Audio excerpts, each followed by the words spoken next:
పిమ్స్ TV ప్రేక్షకులకు నమస్కారం. 150 చిత్రాలకు దర్శకులుగా దర్శకత్వం వహించి Guinness book of the world రికార్డులో స్థానం సంపాదించుకున్న దర్శక రత్న డాక్టర్ దాసన్ నారాయణరావు గారి జయంతి ఉత్సవాలు ఆల్రెడీ ప్రారంభమైపోయాయి. అయితే ఆయన జయంతి మే 4వ తేదీన అయితే ఆ మే 4వ తేదీన డైరెక్టర్స్ అసోసియేషన్ లో ఒక పెద్ద ఎత్తున కార్యక్రమం జరుగుతుంది. ఆ రోజు డైరెక్టర్స్ డే అని కూడా అనౌన్స్ చేశారు. అది గత కొన్ని సంవత్సరాలుగా కూడా కొనసాగుతుంది. అయితే ప్రతి సంవత్సరం ఆయన జయంతిని మన రేలంగి నరసింహరావు గారు సహాయ సహకారాలతో జరుగుతుంది. మరి రేలంగి నరసింహరావు గారు అంటే 77 చిత్రాలకి దర్శకత్వం వహించిన మరొక దాసరి నారాయణరావు గారే అని అనుకోవచ్చు. మరి ఆ దాసరి నీకెవరు సరి అని అనేవారు ఆ రోజుల్లో. మరి అలాంటి దాసరి నారాయణరావు గారి చిత్రాలు ఎక్కువ శాతం సహాయ దర్శకులుగా చేసి ఆయనకే డైరెక్టర్ గా మారిన మన రేలంగి నరసింహరావు గారి ఇంట్లో ఉన్నాం. ఇప్పుడు రేలంగి నరసింహరావు గారు మరి దాసరి నారాయణరావు గారి జయంతి ఉత్సవాల గురించి కొన్ని విషయాలు మనతో పంచుకుంటున్నారు. నమస్కారం గురుగారు. నమస్తే అండి. 77వ సినిమా ఇప్పుడు మీరు చేస్తున్నారు. అంటే ఇప్పుడు షార్ట్ ఫిల్మ్స్ వచ్చేసి కనీసం 7 షార్ట్ ఫిల్మ్స్ కూడా చేయలేకపోతున్నారు. అలాంటిది 77 సినిమాలు మీరు ఇప్పుడు 77 సినిమా చేస్తున్నారు. అత్యధికంగా రాజేంద్ర ప్రసాద్ గారితో 34 కదండి, 32 ఇన్ని సినిమాలు చేశారు. ఇప్పుడు ప్రస్తుతం కూడా ఒక కొత్త సినిమా చేస్తున్నారు కదా సార్, దాని గురించి ఏమని చెప్తారా? అంటే ఇంకా స్క్రిప్ట్ రెడీ అవుతుందండి. దాని గురించి ఇంకా బయటికి చెప్పడానికి ఏమీ లేదు. ఇప్పుడు ప్రస్తుతం అండర్ ప్రొడక్షన్ లో ఉంది స్క్రిప్ట్. సో ఇప్పుడు దాసన్ నారాయణరావు గారు మీ గురువు గారు, మన గురువు గారు, అందరు గురువు గారు. అవునండి. ఆ దాసన్ నారాయణరావు గారు జయంతి వచ్చిందంటే సినిమా ఇండస్ట్రీకి ఒక సంక్రాంతి పండుగ లాంటిదే, ఎస్పెషల్లీ డైరెక్టర్స్ కి. ప్రతి సంవత్సరం కూడా మీదైన మార్క్ అక్కడ ఉంటూనే ఉంటుంది. మరి ఈ సంవత్సరం ఏమనుకుంటున్నారు దాసన్ నారాయణరావు గారి జయంతి గురించి? ఏంటి 4 ముక్కలు చెప్తారు? ఏమీ లేదు, అందరికీ సంక్రాంతి పండుగ వస్తుందన్న, ఉగాది వస్తుందన్న, మనకి సంక్రాంతి వచ్చేసింది, ఉగాది వచ్చేసింది అనుకుంటాం. బట్ వేరే మే నెల స్టార్ట్ అయ్యింది అంటే దాసరి గారి బర్త్డే వచ్చేస్తుంది, మే 4th అని చెప్పేసి దేశం అంతా అనుకుంటుందండి. ఎందుకో తెలీదు అని నేను చెప్పలేను, చెప్పకూడదు. ఎందుకు అంటే ఆయన not only director, story writer, director, screenplay writer and కథకుడు. ఇదే కాకుండా ఫిలిం డిస్ట్రిబ్యూటర్, ప్రొడ్యూసర్, ఇవన్నీ పక్కన పెడితే ఇండస్ట్రీలో ఏ ప్రాబ్లం వచ్చినా ముందుకు వచ్చి సాల్వ్ చేసే ఆపద్ బాంధవుడు అండి ఆయన. అంటే కార్మిక పక్షపాతి. యాక్చువల్గా చెప్పాలంటే to be frank, not only కార్మిక పక్షపాతి, ప్రొడ్యూసర్స్కి ఏ ప్రాబ్లం వచ్చినా, హీరోలకి ఏ ప్రాబ్లం వచ్చినా కూడా కూర్చోబెట్టి తీర్చేటువంటి వ్యక్తి ఒక దాసరి నారాయణరావు గారు. అటువంటి ఆయన బ్రతుకున్న రోజుల్లో మే 4th ఫంక్షన్ చేస్తున్నామంటే ఆయన ఇంట్లో అసలు పొద్దునుంచి సాయంత్రం వరకు జనం వస్తూ ఉండేవారు, వెళ్తూ ఉండేవారు. నైట్ డిన్నరు, మధ్యాహ్నం లంచ్, నైట్ డిన్నరు ఇవన్నీ జరుగుతూనే ఉండేయండి. కొన్ని 100 మంది వచ్చి అలా పలకరించి విష్ చేసి వెళ్ళేవారండి ఆయన. పెద్ద హీరోల దగ్గర నుంచి చిన్న కార్మికుడి దాకా కూడా. అటువంటి దాసరి నారాయణరావు గారిది మళ్ళీ మే 4th వస్తుంది అంటే నేను టూ బిజీ. ఎందుకు అంటే టూ బిజీ. నేను గురువు గారి దగ్గర ఉన్న శిష్యుల్లో సీనియర్ మోస్ట్ నేనే. ఆయన డైరెక్టర్ అవ్వకముందు ఆయన దగ్గర నేను శిష్యుడిగా జాయిన్ అయ్యాను. అంటే తాత మనవడు ముందు ఆయన డైలాగ్ రైటర్ అండి. మహమ్మద్ బిన్ తుగ్లక్ అనే సినిమాకి డైలాగులు రాస్తున్నాడు ఆయన.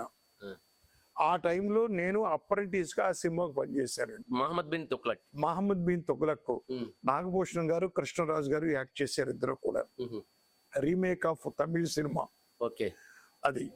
దానికి పనిచేశాను. అప్పటికే ఆయన ఆ సినిమా అయిపోయిన తర్వాత కూడా డైరెక్టర్ అవ్వలేదు.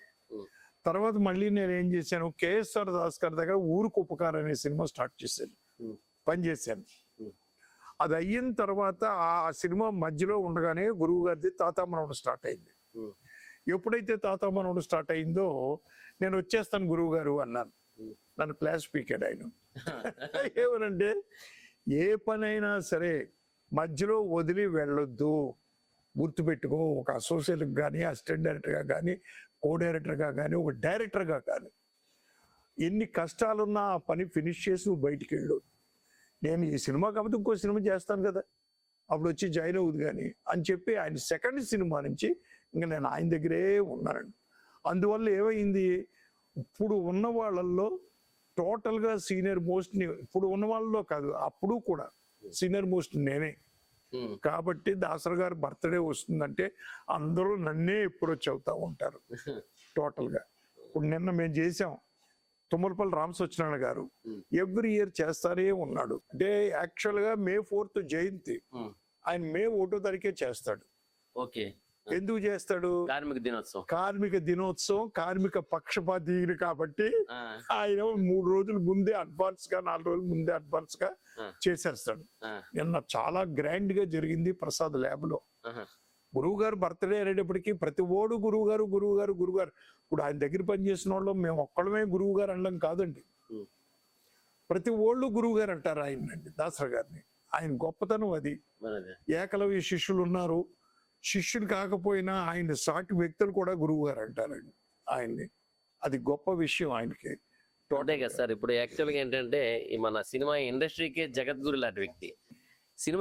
సినిమా అంటేనే కథానాయకుడు కథానాయకురాలు ఒక ప్రతినాయకుడు ఉంటారు, వాళ్ళదే కథ అన్నట్టు అనే భ్రమ కలిగే రోజుల్లో అసలు వెనక డైరెక్టర్ అంటూ ఒక అతను ఉంటారు, ఆ డైరెక్టరే మొత్తాన్ని నడిపిస్తారని మొట్టమొదటిగా నిరూపించిందే దాసనారాయణరావు గారిని అందరి అభిప్రాయం. మరి మీ అభిప్రాయం కూడా అదే? 100%, 200% అదేనండి. ఎందుకంటే అప్పటి వరకు ఎంత గొప్ప దర్శకులు డైరెక్టర్లు చేశారు సినిమాకి మనకి. అవునండి. కానీ డైరెక్టర్ ఫోకస్ అయ్యేవారు కాదు. దాసరి నారాయణ గారు వచ్చిన తర్వాత ఫోకస్ అయ్యారండి. ప్లస్ ఈయన కార్మిక పక్షపాతి, అన్ని పనులు చేసేవాడు, ఇవన్నీ చేసేవాడు. గురువు గారు దాసరి నారాయణ గారు ఒక ఏడాది 4 సంవత్సరాలు వరుసగా, ఒక ఏడాది టెక్నీషియన్స్ కి, ఒక ఏడాది ప్రొడ్యూసర్స్ కి, ఒక ఏడాది డైరెక్టర్లకి సన్మానం చేశాడండి ఆయన. ఆయన 150 సినిమాలు పూర్తయిన సందర్భంలో ఆయన చేసినప్పుడు డైరెక్టర్స్ సత్కారం చేసిన సభలో విశ్వనాథ్ గారు ఏమన్నారో తెలుసండి, ఆయన దాసరి నారాయణరావు గారు ఒక డైరెక్టరే కాదు, ఆల్ ఇన్ సినీ ఫీల్డ్. ఒక డైరెక్టర్ ఉన్నాడు సినిమాకి ఫోకస్ చేసింది కూడా ఆయనే. కాబట్టి మన డైరెక్టర్స్ అందరూ కలిసి దాసరి నారాయణరావు బర్త్డేని డైరెక్టర్స్ డేగా ఎందుకు సెలబ్రేట్ చేసుకోకూడదు అని అనౌన్స్ చేశాడు ఆయన, కె. విశ్వనాథ్ గారు. ఆ సభ ఆర్గనైజ్ చేసింది ఎవరు? వంశీ రామరాజు. ఇమీడియట్లీ వంశీ రామరాజు గారు మైక్ ముందుకు వచ్చి దాన్ని సపోర్ట్ చేశాడు. కరెక్ట్, 100% డైరెక్టర్స్ డే కింద దాన్ని సెలబ్రేట్ చేసుకోవాలి అని. తర్వాత మా డైరెక్టర్స్ ప్రెసిడెంట్ శంకర్ గారు, రామ్ ప్రసాద్ గారు, వీళ్ళందరూ, మనకి కాశీ గారు, వీళ్ళందరూ వచ్చి, తమ్మారెడ్డి భరద్వాజ్ గారు, వీళ్ళందరూ కలిసి డైరెక్టర్స్ డే కింద May 4th డైరెక్టర్స్ డే కింద డిక్లేర్ చేసి డైరెక్టర్స్ డే అని సెలబ్రేట్ చేస్తున్నాం. కానీ ఒక వ్యక్తికి శిష్యులు వచ్చేసి తన ప్రతిభను గుర్తించి, అంటే మా గురువు గారు గొప్ప, ఆయన పుట్టినరోజు నాడు డైరెక్టర్స్ డే చేయాలి అనడం ఒక రకం. కానీ శిష్యుడు కాకుండా అతనికన్నా సీనియర్ అయిన, వయసులో పెద్దవారైన కె. విశ్వనాథ్ లాంటి వారే దాన్ని ప్రతిపాదన పెట్టారంటే అది నిజంగా గర్వకారణం, మా అందరికీ గర్వకారణం. గురువు గారికే కాదు, మా అందరికీ గర్వకారణం. మేము ఆయన దగ్గర పనిచేస్తున్నాం కాబట్టి డెఫినెట్ గా కూడా. So it is a great. ఆ రోజు నుంచి డైరెక్టర్స్ డే జరుగుతూనే ఉందండి. May 4th directors day celebrate చేస్తున్నాం. ఈ ఏడాది కూడా చేస్తున్నాం అండి. May 4th వచ్చిందంటే దేశంలో చాలా మంది దాసరి జయంతి చేస్తానే ఉంటారు. ఇప్పుడు ఫర్ ఎగ్జాంపుల్ 1వ తారీఖు ఒకటి అయిపోయిందండి, రేపు 4వ తారీఖు ఇక్కడ సెలబ్రేట్ చేస్తున్నాం. తర్వాత వైజాగ్ లో సెలబ్రేట్ చేస్తున్నారు గురువు గారు జయంతి, అక్కడ చేస్తున్నారు. అదే 4వ తారీఖు మళ్ళీ రవీంద్ర భారతిలో మోహన్ అని ఒక ఆయన చేస్తున్నాడు. ఇలాగా చాలా ప్రాంతాల్లో మొత్తం మీద చేస్తానే ఉన్నా. వంశీ రామరాజు గారు రేపు త్యాగరాయ గాన సభలో May 4th చేస్తున్నాడు ఆయన కూడా. సో చాలా సంస్థలు ముందుకు వచ్చి దాసరి గారి పేరు మీద ఆయన జయంతి సెలబ్రేట్ చేయడం అనేది it is a great thing అండి. అది ఎవరికి ఉందండి ఇండస్ట్రీలో? ఎవరికీ లేదు. ఈ ఏడాది మా డైరెక్టర్స్ అసోసియేషన్ వాళ్ళు ఎంత గ్రాండ్ గా చేస్తున్నారంటే నేషనల్ లెవెల్ అవార్డు పెట్టారు గురువు గారిది. నేషనల్ లెవెల్ అవార్డు ఈ సంవత్సరం బల్కీ గారు అనే ఓ డైరెక్టర్, హిందీ డైరెక్టర్, ఆయనకి ఇస్తున్నారండి. అలాగే కోర్టు తీసిన డైరెక్టర్ కి రామ్ జగదీష్ గారికి డెబ్యూ డైరెక్టర్ గా అవార్డు ఇస్తున్నారండి. ఇలాగా మేము May 4th రేపు అత్యద్భుతంగా సెలబ్రేట్ చేస్తున్నాం మా డైరెక్టర్స్ అసోసియేషన్ అండి. ఇది అందరికీ ఆహ్వానం ఉంటుందా సార్? అందరికీ ఆహ్వానం ఉందండి. ఇది అందరూ రావచ్చు, ఎవరైనా సరే. అంటే సినిమా ఫీల్డ్ కాని వాళ్ళు కూడా శిల్పకళా వేదికలో ఆ సినిమా ఫీల్డ్ కాని వాళ్ళు కూడా రావచ్చండి. రావచ్చు. దాసరి నారాయణరావు గారు కేవలం సినిమా ఫీల్డ్ మనిషే కాదు సార్, ఆయన అందరూ మనిషి, రాజకీయవేత్త కూడాను. రాజకీయవేత్త కూడాను. అదండి ఆయన ఒకటే చెప్పాడు ఎప్పుడు కూడా, రాజకీయవేత్త కంటే కూడా ఆయన డాక్టర్ దాసరి నారాయణరావు గారి కంటే కూడా దర్శకరత్న దాసరి నారాయణరావు అని నేను ప్రిఫర్ చేస్తాను ఎప్పుడు అని చెప్పాడు ఆయన. దర్శకరత్న దాసరి నారాయణ. దర్శకరత్న అని బిరుతుంది. అవునండి, అవునండి, అవునండి. సో అదే నా దృష్టిలో ఎప్పుడు గ్రేట్. డాక్టర్ దాసరి నారాయణరావు కాదు, లేకపోతే Guinness world book Dasari Narayana Rao కాదు, ఇంకోటి కాదు.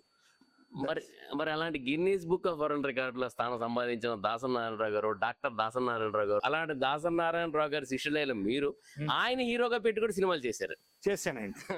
మరి మీకు అంటే శిష్యుడిగా మీకు ఆయన దగ్గర చేసినప్పుడు మీకు ఏమైనా కాస్త భయం అని గాని? లేదండి, ఎందుకు భయం లేదంటే మొట్టమొదటి నుంచి ఆయన దగ్గర మేము ఉన్నాం కాబట్టి టోటల్ గా. ఇప్పుడు మనం దర్శకుడుగా ఉన్నప్పుడు అన్ని మర్చిపోవాలండి మనం. మర్చిపోయి దర్శకుడుగా మనం కమాండ్ చేయగలిగితేనే మనకి అవుట్పుట్ వస్తుంది, లేదంటే రాదు. ప్రతిదీ భయపడుతూ ఉన్నాం అనుకోండి, మనం ఏం చేయలేం, అవుట్పుట్ రాదు. అంచేత ఆ భయం ఉండేది కాదు మాకండి. దాసరి నారాయణరావు గారి దగ్గర నుండి మాకు వచ్చింది, ఆయన దగ్గర నుంచే మాకు ఆ క్వాలిటీస్ వచ్చినాయండి. మరి ఆయన ఎంతవరకు మీకు సపోర్ట్ చేసేవారు? అంటే ఏమైనా సీన్స్ వచ్చినప్పుడు ఆయనకి అభ్యంతరంగా ఉంటే మీకు చెప్పడం కానీ ఏమైనా జరిపేవారు? ఆయన ఏదైనా సీన్లు బాగోపోతే సీక్రెట్ గా పిలిచి చెప్పేవాడు, పబ్లిక్ గా చెప్పేవాడు కాదు. Okay, okay. ఆయనండి ముందే స్క్రిప్ట్ వినిపించేవాడు ఆయనకి. నేను వినిపించిన తర్వాత ఆయన ఓకే అనేవాడు. ఆయన బ్యానర్ లోనే నేను దగ్గర దగ్గర చాలా సినిమాలు చేశాను. రొటేషన్ చక్రవర్తి, మామ అల్లుడు, ప్రేమకు 10 సూత్రాలు, మూడు సినిమాలు చేశాను ఆయన బ్యానర్ లో. ఆయన మెయిన్ క్యారెక్టర్లు వేస్తూ, మీరు డైరెక్టర్ గా, నేను డైరెక్టర్ గా. బయట సినిమాలు పెళ్ళాం చాటు మొగుడు, డబ్బే రుచి ఎదురు గెస్ట్ క్యారెక్టర్, ఇలా చేసుకుంటూ వెళ్ళాను బయట.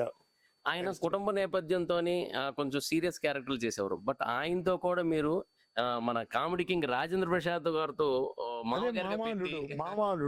మామాలు పెట్టి ఈ మన గురువు గారితో కూడా మీరు కామెడీ చేయించారంటే నిజంగా అందుకే అన్నారేమో ఒకసారి జంధ్యాల గారు మీరు ఇద్దరు కామెడీ తుపాకీకి 2 గుళ్ళు. అది జంధ్యాల గారు అన్నాడు సార్. అది ఏమైందంటే, నేను గుండుతో ఉన్నాను ఒకసారి. ఉన్నప్పుడు ఆయన, నేను సెట్ చూడడానికి వెళ్ళారు సినిమా షూటింగ్, నెక్స్ట్ షెడ్యూల్ కి. ఆయన షూటింగ్ జరుగుతుంది, లోపలికి వెళ్ళాను. ఆయన గుండుతో ఉన్నాడు. రండి నరసింహారావు గారు అది ఇది అని చెప్పి భుజమే చేసి, ఆయన తిరుపతి వెళ్ళి గుండుతో ఉన్నాడు, నేను మా నాన్నగారు పోయి గుండుతో ఉన్నాను. భుజమే చేసి స్టిల్ తీవయ్యా అని చెప్పి స్టిల్ తీయించాడు.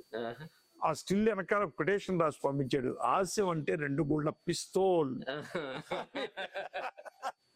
ఆ కొటేషన్ చూసి ఏమండి నేను ఫోన్ చేశాను, ఏం సార్ మీ పక్కన చేర్చుకున్నారేంటి నన్ను, నేనేమైనా మీ వెనకాలే, నేను సెకండ్ బోగిని, నేను ట్రైన్కి మీరు ఫస్ట్ బోగి అయితే సెకండ్ బోగిని కాదు నరసింహారావు గారు, మీరు గొప్ప కామెడీ సినిమాలు తీస్తున్నారు అన్నాడు సార్ ఆయన. అవును సార్, మరి ప్రతి సినిమా ఆనిముత్యం సార్. మరి ఇద్దరు పిల్లలు, ముద్దుల పోలీసు, ఎదురింటి మూడు, పక్కింటి పిల్లం, ఇలా చెప్పుకుంటూ పోతే పోలీస్ భార్య, నరేష్, పెళ్ళానికి ప్రేమలేక, ప్రియరాజ్ శుభలేఖ, ఇవన్నీ సూపర్ హిట్ సినిమాలు కదా అన్ని. అది తర్వాత ఒకసారి నేను చిన్నప్పుడు అది కాలేజ్ చదువుతున్నప్పుడు పుస్తకం చదివాను పేపర్ లో, రాజేంద్ర ప్రసాద్ గారు, బాబు మోహన్ గారు ఇద్దరు డబుల్ కెమెరామ్యాన్ కి ఎటువంటి కష్టం లేకుండా ఈ సినిమా చేస్తాను, ఎప్పుడైనా కెమెరామ్యాన్ కష్టం అంటే ఈ సినిమా వదిలేసి వెళ్ళిపోతానని మీరు స్టేట్మెంట్ ఇచ్చారు. అవునండి, బాగా తీసాడు మీరు. ఆయన కష్టం లేకుండా ఈ సినిమా తీసి ఇద్దరు డబుల్ ఫోటో ఎలా తీస్తున్నారంటే, ఇద్దరు డబుల్ ఫోటో అయినా సరే నేను ఆయన కష్టం అని చెప్పే మరుక్షణం వదిలేసి వెళ్ళిపోతా ఉన్నారు. అంత ఛాలెంజింగ్ గా మీరు చేశారు. ఎనీహో సార్, దాసరి నారాయణరావు గారు జయంతి ఉత్సవాన్ని మరి మీరు అంటే రాలంగి నరసింహారావు గారు లేకుండా ఉత్సవం అనేది జరగదు అనేది శ్రీరామరాజు గారు బాధపడుతున్నాడు. ఆయన May 4th పెట్టుకున్నాడు. ఆయన May 4th ఎందుకు పెట్టాడంటే, హాంకాంగ్ నుంచి ఎవరో వస్తున్నారు గెస్ట్ లో, వాళ్ళు టికెట్ బుక్ చేసేసుకున్నారు, దాన్ని మార్చడానికి లేదు. నేను లేకుండా ఎప్పుడు ఆయన ఫంక్షన్ చేయడు శ్రీరామరాజు గారు. ఇప్పుడు ఫీల్ అవుతున్నాడు ఆయన. గురువు గారి జయంతి మీరు లేకుండా నేను చేస్తున్నాను అని రాత్రి కూడా అంటున్నాడు అండి. మరి తప్పదు సార్, మా డైరెక్టర్స్ అసోసియేషన్ డైరెక్టర్స్ డే నేను కంపల్సరీగా అక్కడ ఉండాలి నేను అని చెప్పి నేను ఆయనతో చెప్పానండి. తప్పదు అని.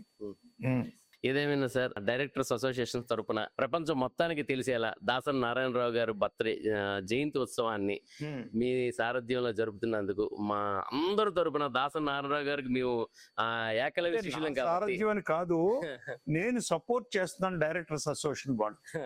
డైరెక్టర్స్ అసోసియేషన్ వాళ్ళే మా ఆదిత్య గారు, సాయి రాజేష్ గారు, ఆ కమిటీ వాళ్ళు అందరూ కూడా వాళ్ళే పనులు చేస్తున్నారు. నన్ను చిన్న చిన్న గైడెన్స్ అడుగుతున్నారు, నేను గైడ్ చేస్తున్నాను, నేను అక్కడ ఉంటాను.